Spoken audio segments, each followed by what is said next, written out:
Hi friends, good morning. ఈరోజు అయితే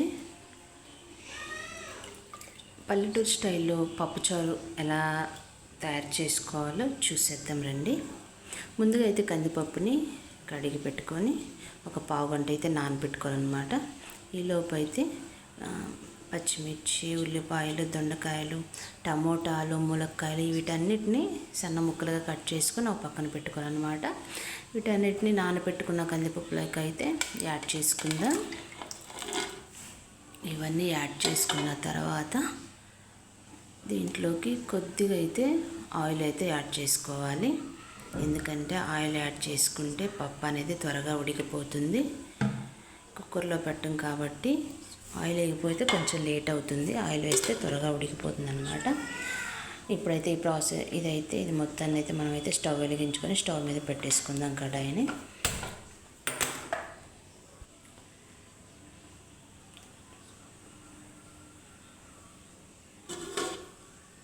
పప్పునైతే ఉడికించుకుందాం.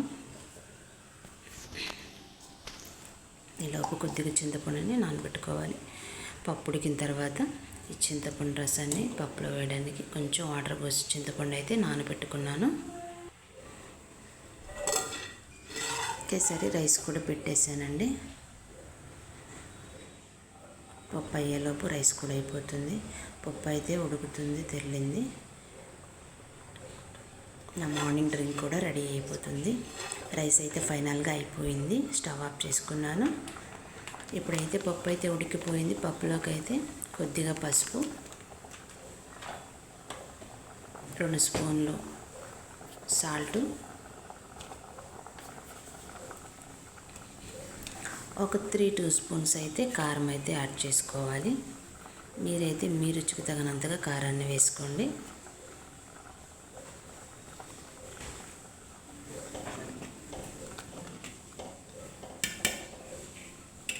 వేసి ఒకసారి కలుపుకోవాలన్నమాట. ఇప్పుడైతే పక్కనైతే పెట్టుకున్న చింతపండు రసాన్ని అయితే నేను కలిపి పక్కన పెట్టుకున్న చింతపండు రసాన్ని అయితే యాడ్ చేసుకోవాలి. చింతపండు రసాన్ని కూడా యాడ్ చేసుకున్న తర్వాత ఇప్పుడు ఒక పావు గంట అయితే బాగా మరిగించాలన్నమాట. ఫైనల్గా అయితే పప్పు ఉడికిపోయింది. ఇప్పుడు ఇంకా స్టవ్ ఆఫ్ చేసి ఈ పైన ములక్కాయలని, దొండకాయ ముక్కలని అయితే తీసి సపరేట్గా ఒక పక్కన పెట్టుకోవాలన్నమాట. ఒక పక్కన పెట్టేసుకొని తర్వాత వాటర్ అన్ని దాంట్లో యాడ్ చేసుకొని పప్పు అయితే కలిపెట్టుకోవాలి.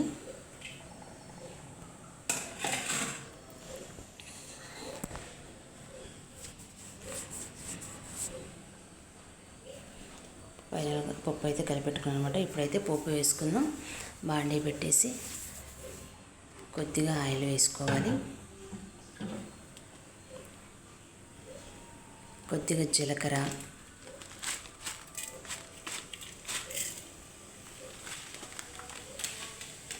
సన్నగా తరిగి పెట్టుకున్న ఆనియన్స్ని కూడా యాడ్ చేసుకుందాం.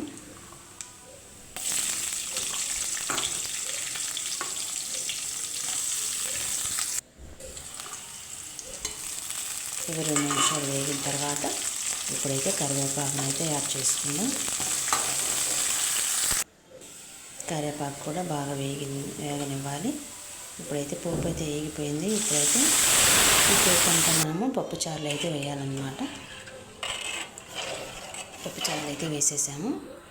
ఈ పోపు అంతా పప్పుచారులు వేసిన తర్వాత ఫైనల్గా అయితే పప్పుచారు రెడీ. ఒక 10 నిమిషాలు అయితే మగ్గనివ్వాలి. ఇంకా బాగా తెరలనివ్వాలన్నమాట. ఇప్పుడైతే ఫైనల్గా అయితే పప్పుచారు రెడీ అయిపోయింది. ఇంకా స్టవ్ ఆఫ్ చేసుకొని దించేసుకుందాం.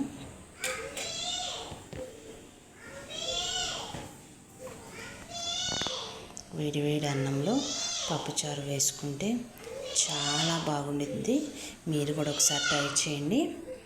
నచ్చితే లైక్ చేయండి, షేర్ చేయండి, సబ్స్క్రైబ్ చేసుకోండి ప్లీజ్.